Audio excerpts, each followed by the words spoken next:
of all, I like to. Am I audible? Yeah. So I'd like to thank Principal Sir, Managing Trustee, for inviting me in this occasion of National Pharmacy Week.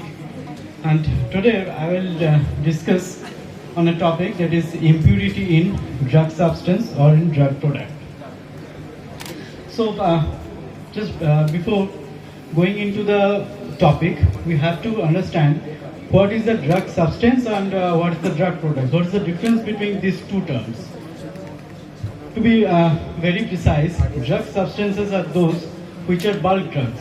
That means API, active pharmaceutical ingredients, as per ICH, that is International Council of Harmonization. They sells the APIs as drug substances, and the formulated products are known as drug products.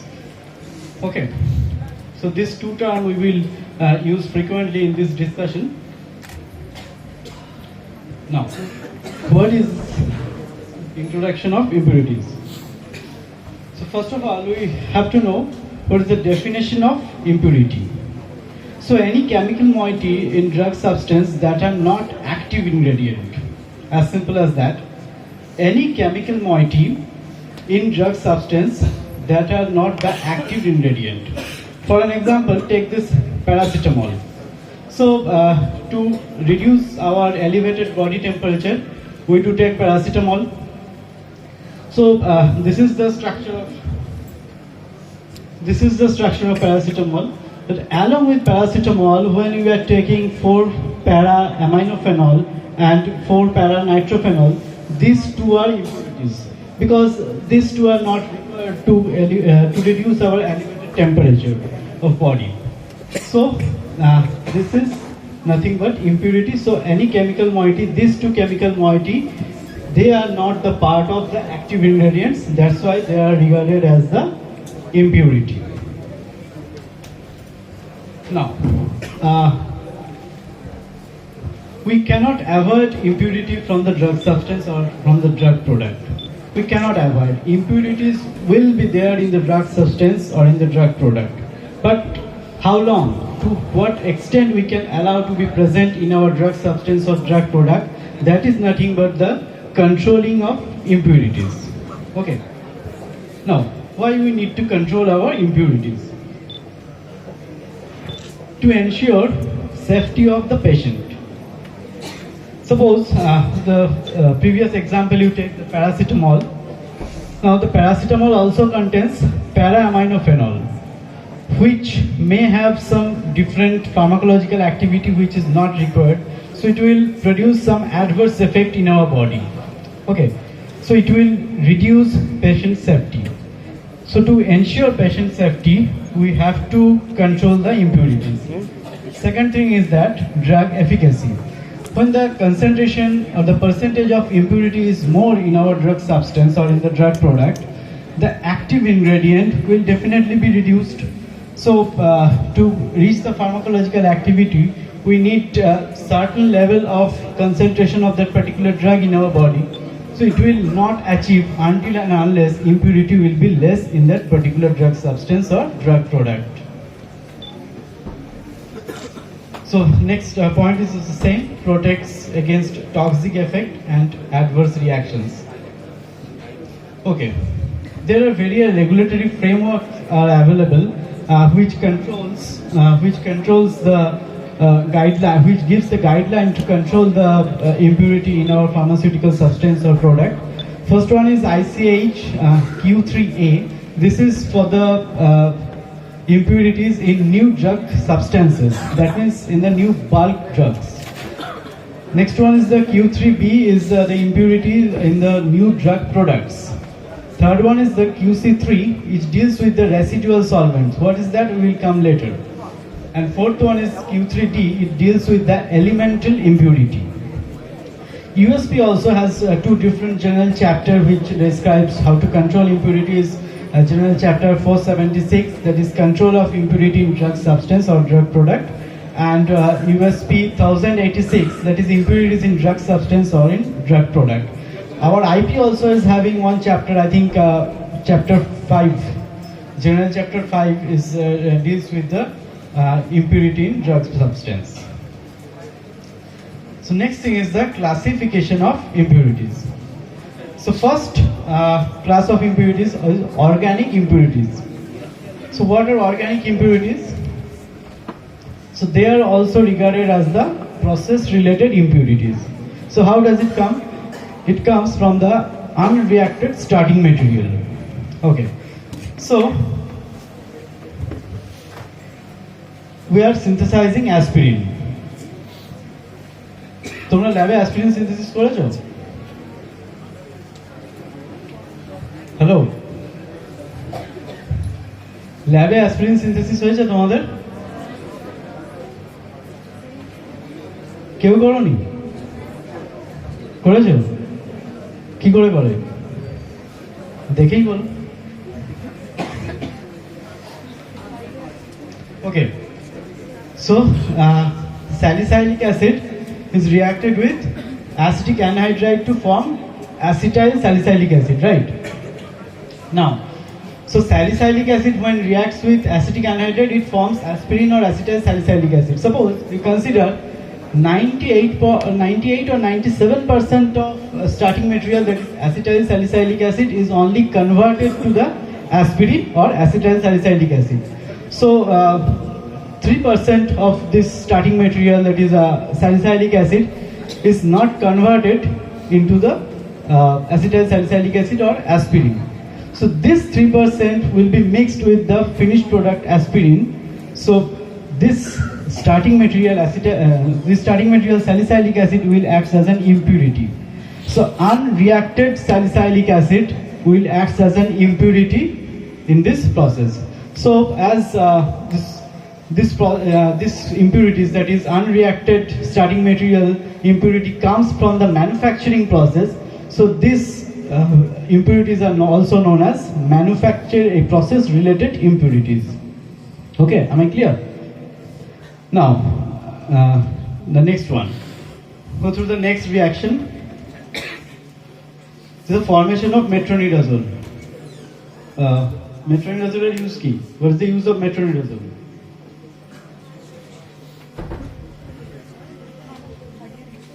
Complete silence. Third year or fourth year students, they might be knowing.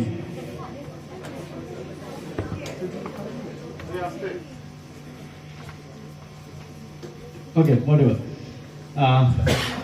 So the synthesis of metronidazole, the starting material is glycerol. This glycerol is reacted with two molecules of ammonia and acetaldehyde. It undergoes cyclization and it forms 2-methyl-imidazole. Now this 2-methyl-imidazole further undergoes a nitration reaction in presence of HNO3 and H2SO4 to form 2-methyl-5-nitro-imidazole.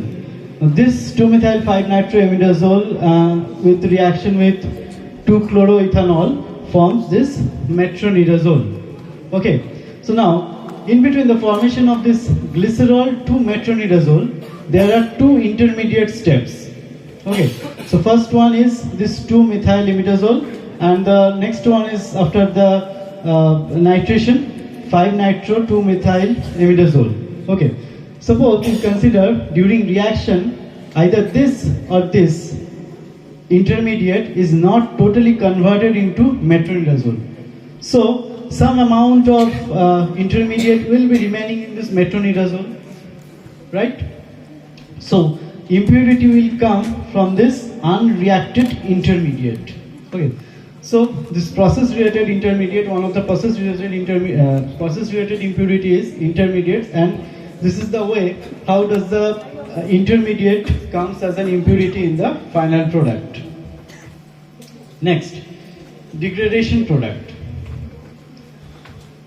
Product on keeping undergoes degradation. আমি যখন ল্যাবে আমি যখন এমফার্ম করতাম তখন I was doing synthesis. So একদিন সন্ধ্যাবেলা synthesis করে একটা নিউ মলিকিউল তৈরি করে খুব খুশি যে একদম পারফেক্ট আমার টিএলসি এসছে, কোনো স্টার্টিং মেটেরিয়াল নেই, there is no intermediate or starting material remaining in that final product. আমি বাড়ি চলে গেছি। পরের দিন সকালবেলা এসে আবার টিএলসি দিয়েছি। থিন লেয়ার ক্রোমাটোগ্রাফি করে বোঝা যায় যে starting material or impurity is remaining or not. পরের দিন সকালে এসে দেখলাম আবার ওটা স্টার্টিং মেটেরিয়াল ফিরে চলে এসেছে। So while keeping this drug substance, it undergoes degradation. If I go to the previous slide, you can see this aspirin. So this aspirin can undergo hydrolysis itself, or maybe in presence of acid catalyst or some environmental condition. So once it undergoes degradation or hydrolysis, it will again come back to this salicylic acid and acetic anhydride. And once some amount of the finished product undergoes degradation, the degraded product will act as an impurity. Those impurities are known as degraded impurities. Here it is the example of paracetamol. The paracetamol in presence of heat and titanium dioxide undergoes degradation to para-aminophenol. This further undergoes degradation. This para-aminophenol undergoes degradation in the para-hydroxy 4-nitrophenol, and further so on and so forth. So while keeping the drug material, it may undergo degradation, and that's why we do perform forced degradation study. Okay, in the forced degradation study, what we do, we forcefully degrade the product. Suppose there is a product, we are forcefully heating the product. We check after forceful heating what are the impurities they are producing. So how much impurities, how far it can absorb the heat. Okay, sometimes we use 1 normal or 0.1 normal hydrochloric acid. We check whether under acidic condition whether the drug is degrading or it is quite stable. Sometimes we use 0.1 normal sodium hydroxide. Again we check in the basic condition whether the drug is degrading or not. Okay, so there is a tendency of the drug to degrade whether under heat or in acidic condition, or it may undergo hydrolysis. Okay. Now, next thing is that inorganic impurities. So we use many inorganic substances during our synthesis. I think we use nickel for the reaction, palladium, cadmium, copper, magnesium. We do use. So these materials may remain in our drug substance or drug product. This inorganic substances will also act as an impurity. For an example, it is given palladium, some heavy metals, and residual salts. Sometimes we use sodium sulfate. Sometimes even we use charcoal. Charcoal is used to absorb the coloring substance in the product. So if these substances, not charcoal, apart from charcoal, that is sodium sulfate and other salts, may act as an impurity, inorganic impurity in our drug substance. Next one is, and the final one is the residual solvent. During our manufacturing process, we use a number of solvents like chloroform, ethanol, methanol, acetone, trichloroethane, lots of solvents during various process, during various steps. So some trace amount of these solvents will also remain in our drug substance or in the drug products. So while we are intaking this drug substance or drug product, the solvents we are also taking inside our body. So these solvents have some adverse effects in our body. So before we consume the drug, we have to control the residual solvent or the solvents present inside the drug also. So these impurities are known as the residual solvents. So what they are saying, the source of impurities in drug products, that is impurities from raw materials, impurities can come from the intermediates and cross-contamination. Okay, from the raw material, Sir has discussed about the vendor qualification. So what about vendors? If we use a very cheap vendor, they supply us very impure starting material. Okay, so the starting material itself contains an impurity. That impurity will be carried forward into our final product. So from the raw material itself, the impurity can come into our product. Next, most important is the cross-contamination. Suppose you have manufactured aspirin in a reaction vessel. After manufacturing of aspirin, again you are manufacturing paracetamol in the same reaction vessel. So some trace amount, if you have not washed the vessel properly, you have not cleaned the vessel properly, so you are taking the new drugs, new scheme in this particular vessel. So some trace amount of the previous drug substance may carry forward into the new drug one. So there you will also find an impurity from the carryover of the previous substance. And that's why nowadays cleaning validation is emphasized very much throughout the world. Okay, so whatever the regulatory agencies come, the auditing agencies come, they want to see the cleaning validation. And so how clean our equipments are, they want to be satisfied with that. Next thing is that the degradation during storage. Whatever I have discussed, product may undergo degradation under temperature with high humidity, and light can promote impurity formation. Even some products may undergo degradation in presence of light. We use while doing forced degradation, we also there is a criteria of light, where we produce where we keep this chemical or drug substance under the light, and we check whether it is degrading or not. Next thing is that the nitrosamines. Nitrosamines are the most discussed impurity nowadays. What are nitrosamines? How does they form? I will come later. And finally, the packaging interactions. The packaging material is also very important, because from the packaging material, chemical may leach from the packing material. Okay, so this leached packing material may also produce impurity in the drug substance, potentially contributing some from the HDPE drum. Nitrosamine has formed in in drug products. Now, what is the scope of ICH-Q3A? ICH-Q3A, as we have told, that's impurities in drug substances. So it focuses on the impurities in drug substances, emphasizing process and degradation related impurities. Okay, so ICH-Q3A, I'm not going into detail, I'm just discussing these three things. That is reporting threshold, identification threshold, and qualification threshold. So suppose we have manufactured a new drug product. So when we are doing HPLC of that to determine what are the impurities present in that, we are getting, take 5 impurities. One is having concentration of 0.01%, second one is having 0.02%, third one is 0.03%, fourth one is 0.5%, and fifth one is 0.6%.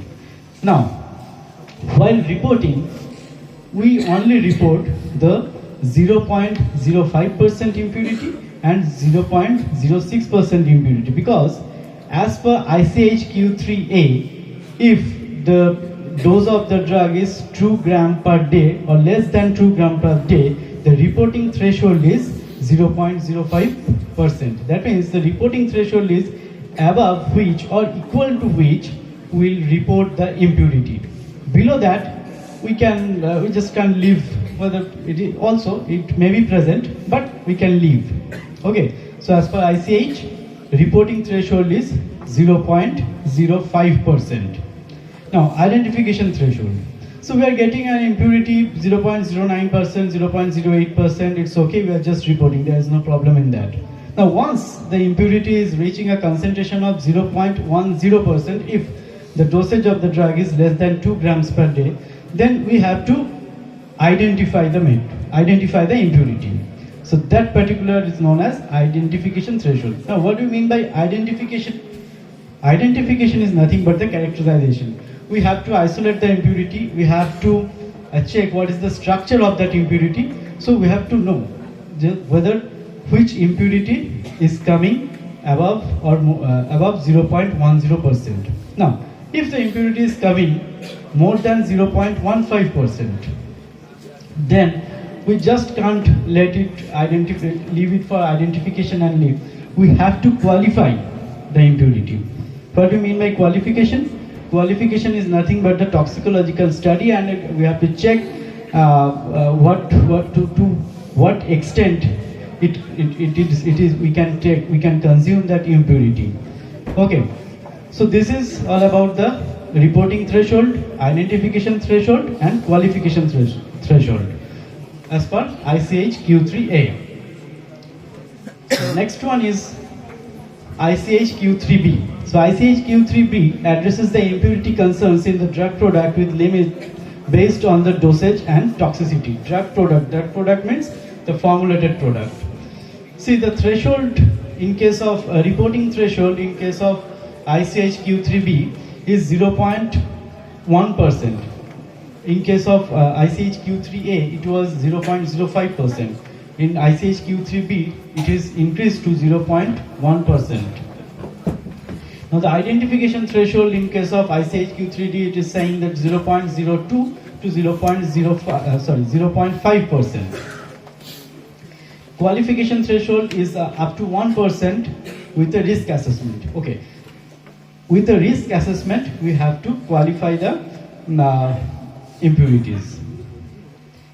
Now, implication of nitrosamines requires specific testing. Okay, আমরা যে normal test করি HPLC test করি তাতে nitrosamine ধরা যায় না.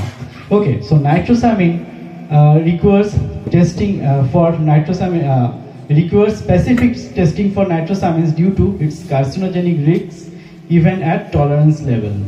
Okay, we will come in later. Now, the residual solvents. So residual solvents, as we have discussed, that there are many solvents which may be present in our drug molecule which should be avoided. So ICH has classified the residual solvents into three parts, that is class 1, class 2 and class 3. Class 1 solvents are those which should be avoided. Okay. They normally ask us not to use those solvents such as benzene. Benzene is having a limit of 2 ppm per day. So we cannot take benzene more than 2 ppm per day. So whenever we take the raw material from our vendor, we check whether benzene is present in their manufacturing process or not. Because benzene above 2 ppm will just not allowable. Sometimes CCl4, that is carbon tetrachloride, also comes under class 1 solvent. Class 2 solvents is limited use solvents, means you can use but in limited quantity. It is not as dangerous as class 1 solvents, but it should be limited. Example of class 2 solvents are methanol, acetonitrile, toluene, all these are class 2 solvents. And class 3 solvent is low toxicity solvent. Ethanol. Ethanol can be taken 5000 ppm. Okay? Acetone can also be taken up to 5000 ppm. So these materials are low toxicity solvents. Now, the fourth one is the Q3D, that is deals with the elemental impurities. So elemental impurities, they have also classified those elemental impurities into three parts, that is class 1. They are highly toxic. So we know the toxicity of arsenic, we know about the toxicity of cadmium, lead, mercury. So this element should not be present in our drug molecule. Next is class 2A and 2B, elements with varying toxicity and likelihood of occurrence, that is cobalt or vanadium. They are not as toxic as the class 1 substances, but still it should be restricted. And very low toxicity materials, copper, lithium, gold, silver, all these things. Okay. Now, এতক্ষণ ধরে বলছিলাম nitrosamine. So what this nitrosamine is? So now, if we divide the term nitrosamine, okay. So that means it should be a nitroso group which will be attached with an amine group, okay, alkyl amine group. So So nitrosamines are the class of chemical compounds that contain functional group, that is nitroso groups. Nitrosamine causes DNA mutation. That's why they are dangerous. They causes cancer. Okay. So how does they form? Take an example, simple example of sodium nitrite and secondary amine. This undergoes nucleophilic substitution reaction, especially under acidic condition, to form N-nitrosoamine. Okay, so this N-nitrosoamine can damage or mutate our DNA. Now one more example, DMF. DMF on minor decomposition for dimethylamine.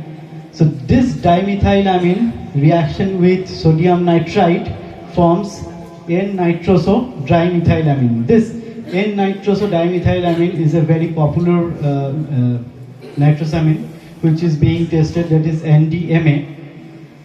So this molecule damages our DNA. It causes mutation of our DNA. Okay, that's why nowadays nitrosamine is treated like a beast nowadays. Okay, how does they form? So this is the way they form. Now reactions between amine and nitrites under certain conditions, especially in acidic condition, forms nitrosamine. So there are the few examples of nitrosamines, that is N-nitroso-dimethylamine, and their limit is also been given in the as per USP. Okay, we can consume 96 nanogram per day of NDMA.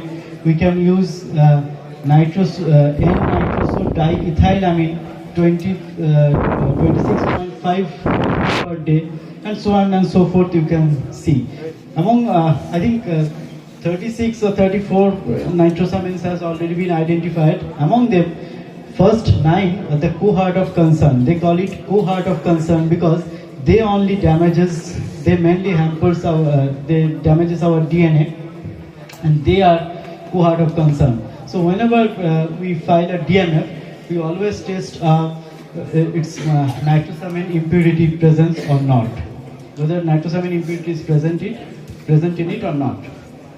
Okay, this is a very popular drug, ranitidine. So ranitidine on storage forms nitrosamine. Now how does they form?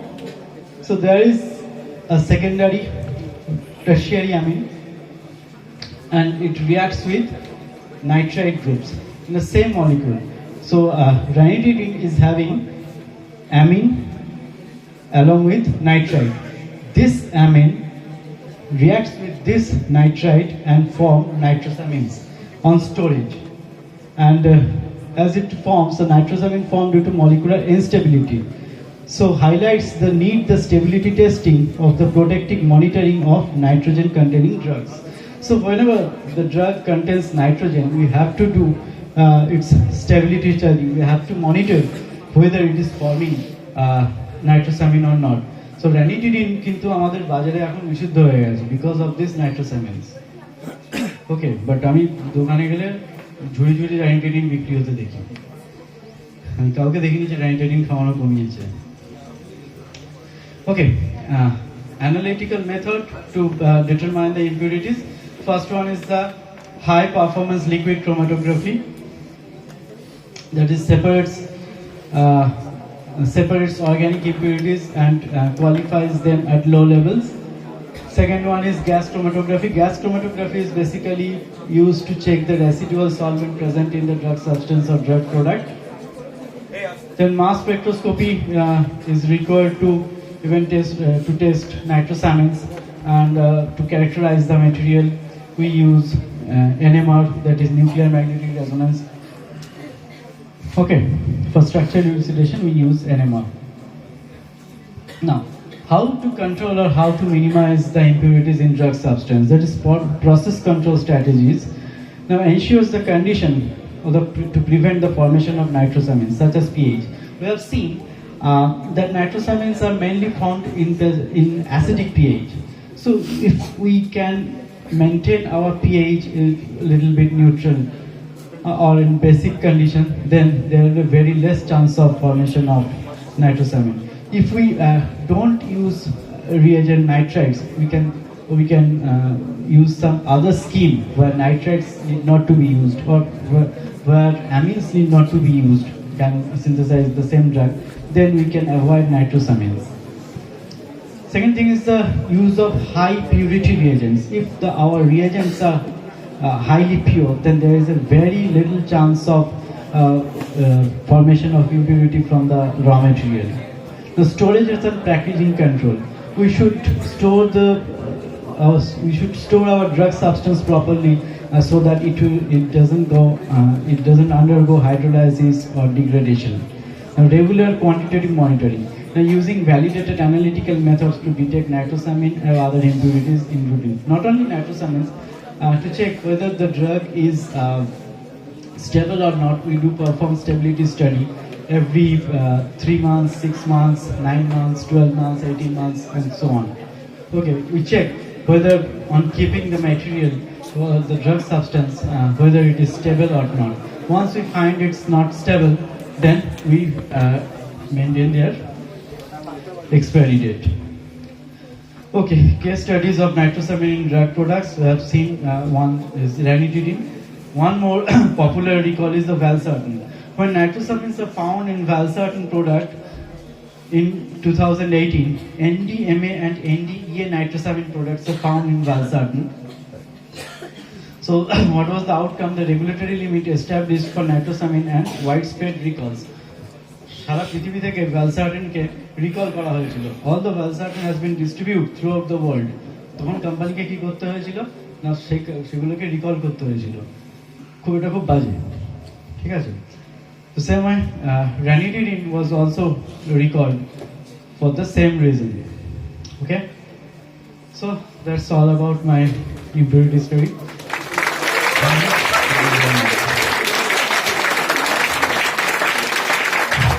You can ask me any question, whatever you want to know.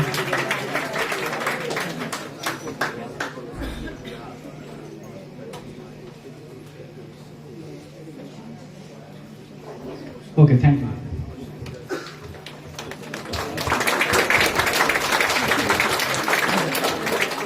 Thank you, sir, for elaborating about the impurities and our role in determining them. Now, I'd like to invite Dr. Paramita Dey to propose the vote of thanks.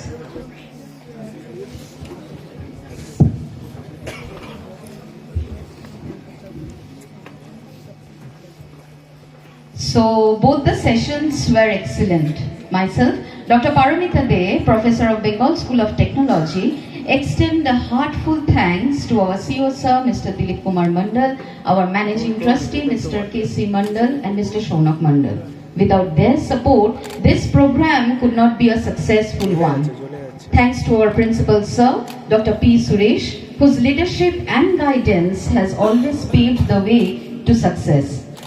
In this context, I must extend my thanks and gratitude to our guest, Mr. Indranil Bhattacharya, Manager, Quality Control, ASG Biochem Private Limited, who has come to our college from his busy schedule and enriched us with his exclusive knowledge.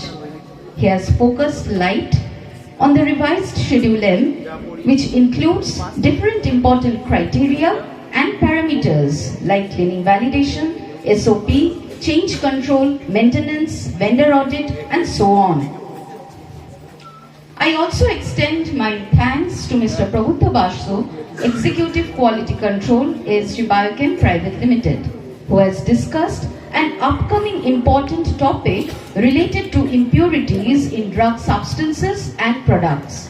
He vividly described the importance of controlling the impurities, its regulatory framework, sources of impurities in drug product and substances, including nitrosamines. Both of these sessions have really enriched us with a lot of knowledge that helped not only the students but also the teachers. I am thankful to the teachers of SUGANDHA High School who have coordinated with us for successfully conducting an essay writing competition amongst the students of class 7, 8, 9, 11 on the eve of NPW celebration. On the topic, it was there in both English and Bengali, the role of pharmacist in healthcare or Shastro Shevaয় pharmacistদের ভূমিকা on 21st of November, that is on yesterday. Thank you, madam and sir, for your cooperation. As a coordinator, Mr. Shogato Malik and his team must be appreciated for the successful publication of our college annual magazine, FarmMag, where our students get a chance to nurture their literary activity. Congratulations also to Dr. Soumya Das to conduct the program successfully. Students at the back, please be seated. Students, please be seated and keep quiet. Thanks to all the non-teaching staff of ours to support us and to carry the program flawlessly. Last but not the least, I must appreciate our BPharm students of the Cultural Club of BST to present such a nice program in front of us. I always found a great support from our students of Photography and Videography Club who capture every moments of the program so that we can cherish this in future days. Thank you. Thanks a lot to everyone and also to the audience to have a patience in this program. Thank you everyone and thank you again to the speakers for the awesome scientific session in Bengal School of Technology. Thank you. Thanks a lot. There is a small announcement here for the student, staff members, everybody. See, when you are going to the ground floor near the fountain, we have two flags. One is the flags of this NPW, which you can see here. There is one more flag where we have written the theme of today's or this year's NPW, Think Health and Think Pharmacy. So I request all the students, staff members, non-teaching staff to put your signature, small signature on the white area of that flags. That is a signature flags there. When we are signing that, we are taking the oath that we will be doing our best in the field of pharmacy.